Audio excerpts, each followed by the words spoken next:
여러분이 지금 보고 계신 이 장면, 영화 속 이야기가 아닙니다. 머리에 밴드 하나를 둘렀을 뿐인데 제가 한국어로 생각하자마자 상대방의 이어폰에서는 완벽한 영어가 흘러나옵니다. 단 공돈 1초의 오차도 없이요. 뇌파를 디지털 신호로 바꿔서 실시간으로 텍스트와 음성을 생성하는 이른바 뇌파 통역 기술입니다. 이미 실리콘밸리의 연구소에서는 이 기술의 정확도가 90%를 넘어섰다는 보고가 쏟아지고 있어요. 자, 여기서 질문 하나 드려볼게요. 만약 여러분이 생각만 해도 외국어가 튀어나오는 세상에 살게 된다면 도대체 왜 그 고생을 하며 단어를 외우고 문법을 공부해야 할까요? 단언컨대 우리가 알던 언어를 배우는 시대는 오늘부로 끝났습니다. 아니, 정확히 말하면 번역의 종말이 선포된 거죠. 불과 몇 년 전만 해도 번역기 돌리면 문장이 엉망진창이라 비웃던 시절이 있었잖아요. 그런데 지금은 어떻습니까? GPT-4를 넘어선 최신 언어 모델들은 전문 번역가들도 혀를 내두를 정도로 문학적인 표현까지 흉내내고 있습니다. 바벨탑이 무너진 이후 인류가 수천 년간 갈망해온 언어의 장벽 제거가 비로소 완성 단계에 이른 겁니다. 그런데 말입니다. 여기서 정말 소름 돋는 사실 하나 알려드릴까요? 역설적이게도 번역 기술이 완벽해질수록 여러분이 영어를 공부해야 할 이유는 과거보다 10배, 아니 100배 더 강력해지고 있습니다. 기술이 모든 걸 해결해 줄 것 같은 이 시점에 왜 세계 최고의 석학들과 억만장자들은 여전히 자기 자녀들에게 독한 영어 교육을 시키고 있을까요? 그들이 바보라서 그럴까요? 아니면 우리가 모르는 기술에 치명적인 함정이 있는 걸까요? 오늘 개미의 독학에서는 그 누구도 말해주지 않았던, 하지만 여러분의 인생을 송두리째 바꿀 번역의 시대에 영어를 배워야 하는 진짜 이유를 현미경급으로 파헤쳐 보겠습니다. 이 영상 하나만 끝까지 보셔도 여러분은 단순히 단어 몇 개 더 외우는 수준을 넘어 미래 사회에서 기술을 지배하는 상위 1%의 관점을 갖게 되실 겁니다. 영상이 조금 길 수 있지만 여러분의 소중한 시간을 낭비하지 않도록 아주 밀도 있게 준비했으니 채널 고정해 주세요. 본격적으로 시작하기 전에 잠시만요. 여러분의 지적 성장을 돕는 이 깊이 있는 콘텐츠가 계속될 수 있도록 개미의 독학 구독과 좋아요, 그리고 알림 설정까지 지금 바로 부탁드립니다. 여러분의 클릭 한 번이 더 좋은 정보를 발굴하는 큰 힘이 되거든요.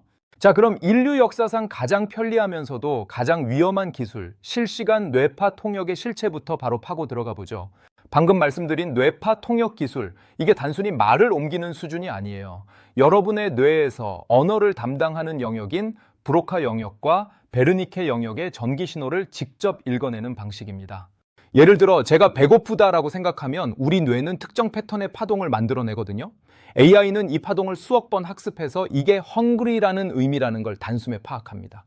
예전처럼 마이크에 대고 말을 하고 그 음성을 텍스트로 바꾸고 다시 번역해서 출력하는 그런 복잡한 과정을 거치지 않는다는 뜻입니다. 실제로 최근 한 대학 연구소에서 진행된 실험을 보면요, 전신마비로 말을 할 수 없는 환자의 머리에 전극을 심었더니 그 환자가 생각하는 문장이 화면에 분당 150단어의 속도로 출력됐습니다. 이건 일반적인 성인이 대화하는 속도와 거의 일치해요. 즉, 기술적으로는 이미 언어의 텔레파시가 가능해진 상태라는 겁니다. 이제 스마트폰 앱 하나만 켜면 전 세계 누구와도 프리토킹이 가능한 시대인데 여전히 토익 점수에 매달리고 스피킹 학원을 다니는 게 과연 효율적인 선택일까요? 주변을 한번 돌아보세요. 이미 현장에서는 거대한 지각 변동이 일어나고 있습니다. 15년 넘게 경력을 쌓아온 베테랑 통역사들이 일감을 잃고 있고 외교 현장에서도 보조적인 수단으로 AI 번역기가 당당히 자리 잡고 있습니다. 심지어 기업들은 이제 외국어 능통자를 뽑는 대신 AI 툴 활용 능숙자를 찾기 시작했어요. 번역의 몰락, 이건 더 이상 미래 예고편이 아니라 지금 우리가 겪고 있는 현재 진행형 다큐멘터리입니다. 하지만 여기서 우리가 진짜 주목해야 할 건 기술의 화려함이 아니라 그 화려함 뒤에 숨겨진 보이지 않는 격차입니다. 기술이 완벽해질수록 대중은 기계에 의존하게 되고 그 의존은 필연적으로 사고의 퇴화를 가져오거든요. 계산기가 나왔다고 수학이 사라지지 않았고 구글 지도가 나왔다고 공간 지각 능력이 중요하지 않게 된 게 아닌 것과 같습니다. 오히려 더 본질적인 질문이 던져지고 있죠. 과연 기계가 옮겨주는 단어가 내 진심의 100%를 전달할 수 있을까? 그리고 만약 기술적 오류로 인해 내 의도가 왜곡된다면 직접 언어를 모르는 나는 그 오류를 눈치챌 수나 있을까? 생각만 해도 아찔하지 않나요? 이제 다음 파트에서는 이 기술이 구체적으로 어떤 원리로 작동하는지, 그리고 왜 우리가 이 환상적인 편리함에 마냥 취해 있으면 안 되는지, 그 기술적 실체와 치명적인 약점을 아주 낱낱이 파헤쳐 보겠습니다. 여기서부터 진짜 흥미진진한 이야기가 시작되니까 집중력을 조금만 더 높여보세요. 본격적으로 뇌파 통역이라는 이 마법 같은 기술의 속사를 한번 들여다보겠습니다. 여러분, 뇌파라고 하면 뭔가 거창하고 복잡해 보이시죠? 사실 원리는 생각보다 단순합니다. 우리 뇌 속에는 수십억 개의 신경세포, 즉 뉴런이 존재합니다. 이 뉴런들이 서로 정보를 주고받을 때 미세한 전기 신호가 발생하는데 이게 바로 뇌파예요. 과거에는 이 뇌파가 그저 노이즈 섞인 파동에 불과했습니다. 하지만 인공지능이 등장하면서 상황이 완전히 바뀌었죠. AI에게 수만 명의 음성 데이터와 그에 상응하는 뇌파 패턴을 학습시킨 겁니다. 예를 들어 제가 사과라고 생각할 때 발생하는 특정한 파동의 모양을 AI가 기억하는 식이죠. 이걸 디코딩이라고 합니다. 뇌의 암호를 해독한다는 뜻이죠. 최근 메타나 뉴럴링크 같은 기업들이 내놓은 결과물들을 보면 정말 입이 떡 벌어집니다. 비침습적 방식, 그러니까 머리에 칩을 박지 않고 그냥 헤드셋만 써도 약 780볼트의 정확도로 문장을 읽어내는 수준까지 왔어요. 만약 일론 머스크의 계획대로 뇌에 직접 칩을 심는 침습적 방식이 대중화된다면 그 정확도는 99.9%에 수렴하게 될 겁니다. 이때가 되면 여러분은 정말로 말을 할 필요조차 없어져요. 그냥 생각만 하면 블루투스로 연결된 상대방의 장치에서 해당 언어로 즉시 변환되어 출력되는 거죠. 그런데 여기서 우리가 진짜 소름 돋아야 할 포인트는 이 기술의 속도입니다. 인간의 뇌가 외국어를 듣고 머릿속에서 모국어로 번역한 뒤 다시 이해하는 데 걸리는 시간보다 AI가 뇌파를 직접 읽어 처리하는 속도가 더 빨라지고 있어요. 즉, 외국어를 배우지 않은 사람이 영어를 유창하게 하는 사람보다 더 빨리 정보를 처리하는 인지적 역전 현상이 일어날 수 있다는 겁니다. 자, 그럼 이쯤에서 이런 생각이 드실 거예요. 와, 진짜 대박이다. 그럼 이제 진짜 영어 공부 안 해도 되겠네. 개미의 독학 채널 이제 문 닫아야 하는 거 아냐? 라고 말이죠. 하지만 여러분, 여기서부터가 진짜 중요합니다. 이 환상적인 기술에는 인류가 아직 해결하지 못한, 어쩌면 영원히 해결하지 못할 치명적인 블랙박스가 존재하거든요. 인공지능은 여러분의 전기 신호는 읽을 수 있지만 여러분의 의도와 영혼은 읽지 못합니다. 이게 무슨 말이냐고요?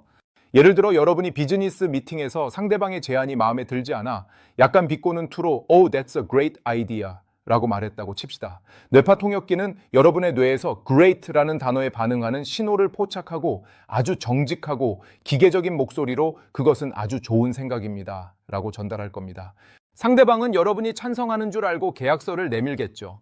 단어는 전달됐지만 그 안에 담긴 미묘한 온도와 거절의 뉘앙스는 기술의 필터에 걸러져 사라져버린 겁니다. 이런 일들이 실제 비즈니스나 외교 현장에서 벌어진다고 상상해 보세요. 이건 단순한 오역의 문제가 아니라 관계의 파멸로 이어질 수 있는 무서운 일입니다. 뿐만 아니라 이 뇌파 통역 기술은 철저하게 데이터에 의존합니다. 인공지능이 학습하지 못한 새로운 신조어, 특정 지역의 방언, 혹은 그 나라의 역사적 배경이 깔린 비유적 표현들을 만나면 AI는 순식간에 바보가 됩니다.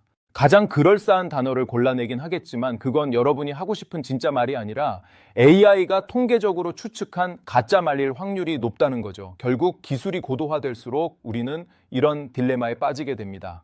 내 입에서 나가는 저 기계 목소리가 정말 내 생각을 100% 대변하고 있는가라는 의구심 말이죠. 기계에 의존하면 할수록 여러분은 자신의 목소리를 잃어버린 기술의 아바타가 될 위험이 큽니다. 방금 말씀드린 이 뉘앙스의 실종 문제가 왜 우리가 영어를 직접 배워야 하는 첫 번째 결정적 이유가 되는지 궁금하지 않으신가요? 단순히 소통을 넘어 상대방의 마음을 움직이고 나라는 사람의 존재감을 각인시키는 데 있어서 번역기는 오히려 여러분의 거대한 장애물이 될 수도 있습니다. 다음 파트에서는 기술이 절대로 정복할 수 없는 영역, 바로 맥락의 온도와 문화적 코드에 대해 아주 깊숙이 파고들어 보겠습니다.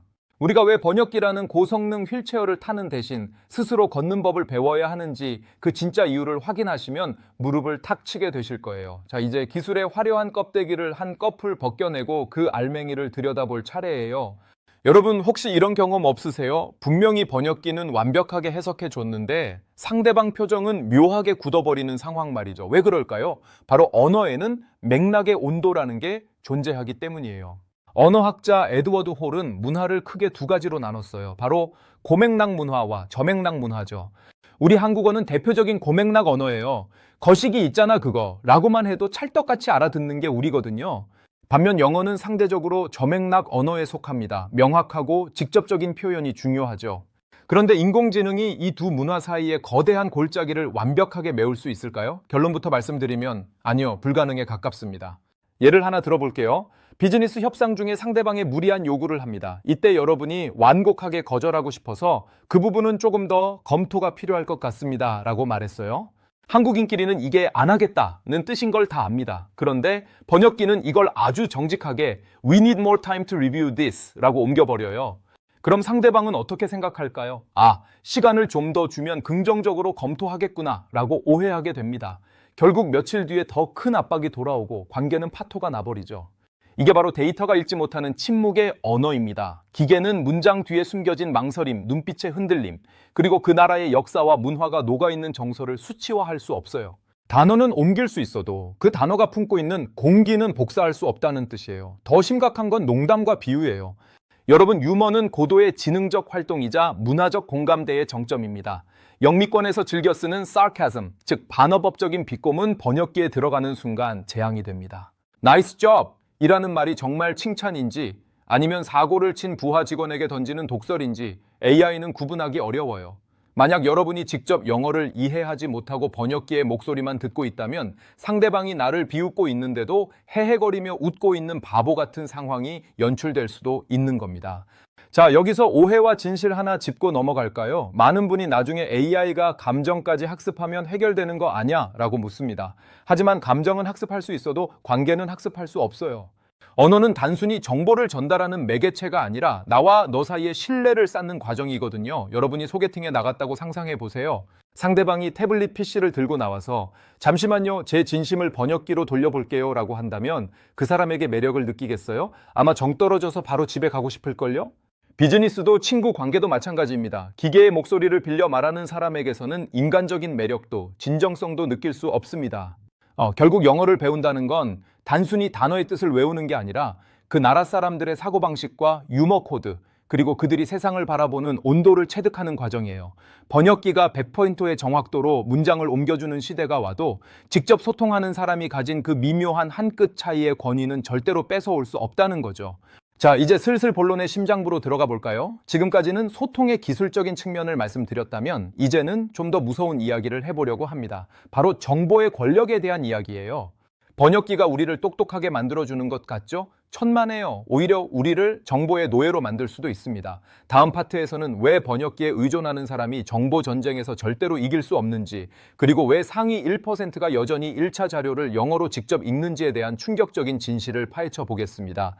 여러분, 지금 이 순간에도 전 세계에서는 수조 바이트의 데이터가 쏟아지고 있습니다. 그런데 혹시 알고 계셨나요?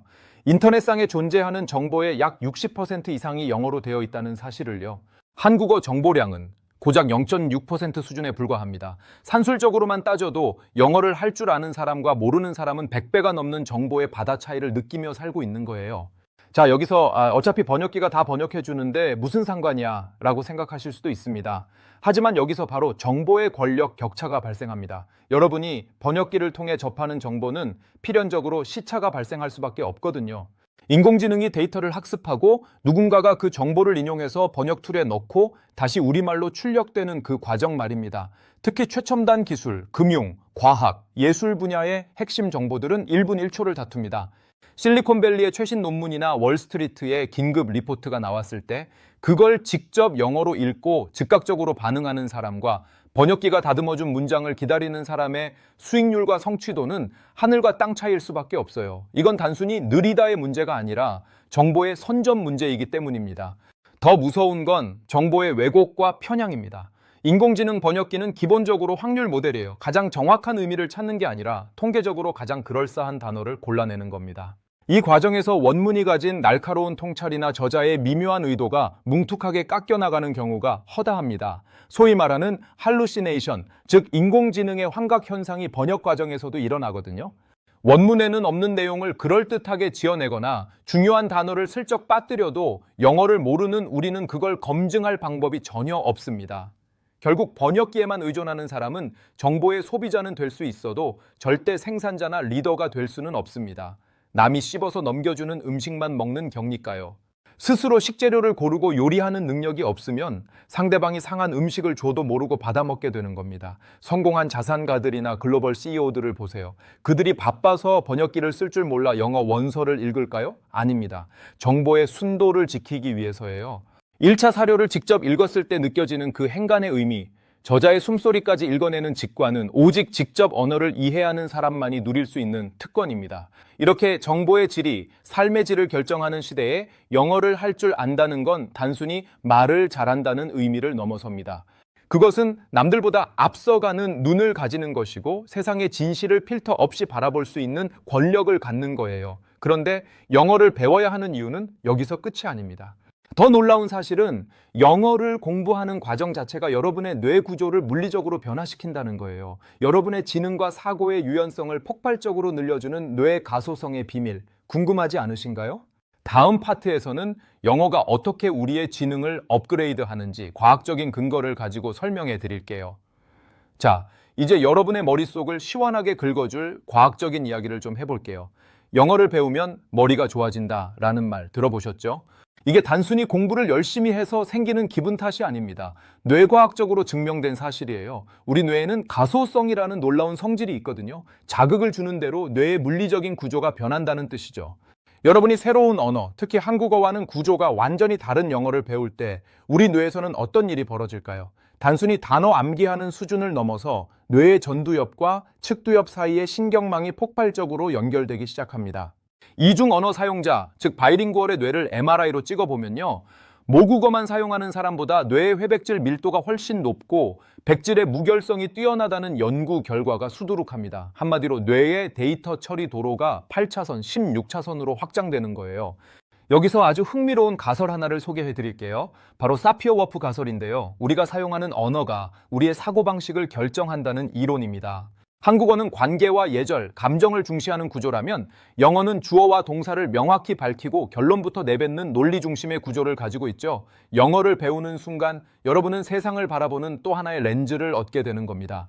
한국어 렌즈로만 세상을 보다가 영어라는 광각 렌즈를 끼게 되면 보이지 않던 인과관계가 보이고 논리의 허점이 발견되기 시작해요. 생각해 보세요. 번역기는 여러분 대신 문장을 만들어줄 수는 있지만 여러분의 사고 구조를 바꿔줄 수는 없습니다. 번역기에 의존하는 사람은 평생 한국어식 사고방식의 틀 안에 갇혀 살 수밖에 없어요.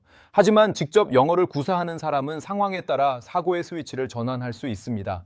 비즈니스 협상을 할 때는 영어식 논리로 무장하고 공감을 이끌어낼 때는 한국어식 정서로 다가가는 시기죠. 이건 인공지능이 절대로 흉내낼 수 없는 인간만의 고등 지능, 즉 사고의 유연성입니다. 실제로 다국적 기업에서 일하는 고위 임원들을 조사해보니 그들이 영어를 공부하는 이유 중 1위가 소통이 아니라 다각적인 사고 능력 때문이었다는 결과도 있어요. 영어를 할 줄 알면 단순히 미국인과 대화하는 게 아니라 전 세계 15억 인구의 논리 체계에 접속할 수 있게 되는 거니까요. 자, 여기서 잠깐 오해하지 마세요. 그럼 이제 와서 그 힘든 문법 공부를 다시 하라는 거야? 라고 묻고 싶으시죠? 아니요, 제가 말하는 건 시험 점수를 위한 공부가 아닙니다. 내 뇌의 지평을 넓히기 위한 지적 웨이트 트레이닝으로서의 영어 공부를 말씀드리는 거예요. 도구가 좋아질수록 그 도구를 다루는 사람의 기초 체력이 중요해지는 법이거든요. 이렇게 뇌를 업그레이드한 사람이 실전 비즈니스나 인간관계에서 어떤 압도적인 아우라를 뿜어내는지 아시나요? 단순히 말을 잘하는 것을 넘어 상대방을 압도하는 권위와 신뢰는 어디서 나오는지 그 비밀이 바로 다음 파트인 휴먼 인터페이스에 담겨 있습니다. 번역기 뒤에 숨은 사람과 자기 목소리로 당당하게 말하는 사람의 연봉 차이가 왜 벌어질 수밖에 없는지 그 냉혹한 현실을 보여드릴게요. 자, 이제 아주 현실적이고 뼈 때리는 이야기를 해볼게요. 여러분, 비즈니스 세계나 중요한 인간관계에서 가장 강력한 화폐가 뭔지 아세요? 바로 신뢰입니다. 그런데 이 신뢰라는 건 아이러니하게도 말의 내용보다 어떻게 말하느냐에서 더 많이 결정돼요. 한번 상상해 보세요. 수십억 원이 오가는 중요한 협상 테이블입니다. 한쪽은 유창하진 않아도 상대방의 눈을 똑바로 쳐다보며 자기 목소리로 진심을 꾹꾹 눌러 담아 말합니다. 반면 다른 한쪽은 최첨단 번역기를 꺼내놓고 기계음이 흘러나오길 기다리며 스마트폰 화면만 쳐다보고 있어요. 여러분이 투자자라면 누구의 손을 잡으시겠어요? 1초의 망설임도 없이 전자일 겁니다. 왜냐고요? 언어는 단순히 정보의 전달이 아니라 휴먼 인터페이스, 즉 인간과 인간이 연결되는 접점이기 때문이에요. 우리가 대화할 때 주고받는 건 텍스트뿐만이 아닙니다. 목소리의 떨림, 확신에 찬 눈빛, 적절한 타이밍의 고개 끄덕임, 그리고 상대방의 말에 즉각적으로 반응하는 그 0.1초의 호흡이 모여 신뢰라는 성벽을 쌓는 거거든요. 번역기를 통하는 순간 이 모든 생동감 넘치는 데이터는 거세됩니다. 0.1초의 호흡은 로딩 중이라는 정적으로 바뀌고 눈맞춤은 기계 화면으로 향하죠. 이건 소통이 아니라 중계일 뿐이에요. 실제로 글로벌 기업의 CEO들이 영어를 포기하지 않는 결정적인 이유가 여기 있습니다. 그들이 통역사를 고용할 돈이 없어서 직접 영어를 할까요? 아니에요. 권위 때문입니다. 자신의 생각과 철학을 남의 입 또는 기계의 입을 빌려 전달하는 순간 그 메시지의 힘은 절반 이하로 뚝 떨어집니다. 리더의 목소리가 직접 전달될 때 생기는 그 압도적인 아우라와 진정성은 어떤 인공지능도 복제할 수 없는 영역이거든요. 사람들은 흔히 착각해요. 기술이 좋아지면 내가 부족한 부분을 기계가 완벽히 메워줄 거라고요. 하지만 현실은 정반대입니다. 기술이 보편화될수록 기계가 할 수 없는 인간적인 역량의 가치는 천정부지로 치솟습니다. 누구나 번역기를 쓸 수 있는 시대, 번역기 없이 직접 소통할 수 있는 능력은 이제 선택이 아닌 초격차를 만드는 가장 강력한 무기가 되는 거예요. 기계의 목소리에 의존하는 사람은 결국 기계의 성능 안에 갇히게 됩니다. 하지만 직접 말하는 사람은 기계를 도구로 부리며 그 너머의 가치를 창출하죠. 여러분은 기술 뒤에 숨어 대리만족하는 관찰자가 되고 싶으신가요? 아니면 기술을 발판 삼아 세상과 직접 부딪히는 주인공이 되고 싶으신가요? 자, 이제 이 긴 여정의 끝을 향해 가고 있습니다. 마지막으로 우리가 앞으로 영어를 대해야 하는 태도, 그리고 이 기술의 홍수 속에서 어떻게 중심을 잡고 나만의 가치를 높여야 하는지 그 최종 전략을 정리해 드릴게요. 번역기는 입이지만 영어는 뇌다라는 말의 진짜 의미를 확인하러 가시죠. 자, 지금까지 먼 길을 달려왔네요.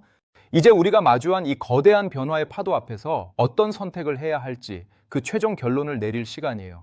오늘 이야기를 관통하는 가장 핵심적인 메시지는 이겁니다. 번역기는 여러분의 훌륭한 의수나 의족이 될 수는 있지만 결코 여러분의 뇌가 될 수는 없다는 사실이에요.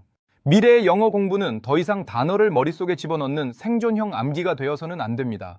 대신 내 사고의 지평을 넓히고 AI라는 강력한 도구를 제대로 부려먹기 위한 언어 지능의 확장으로 패러다임을 완전히 바꿔야 해요.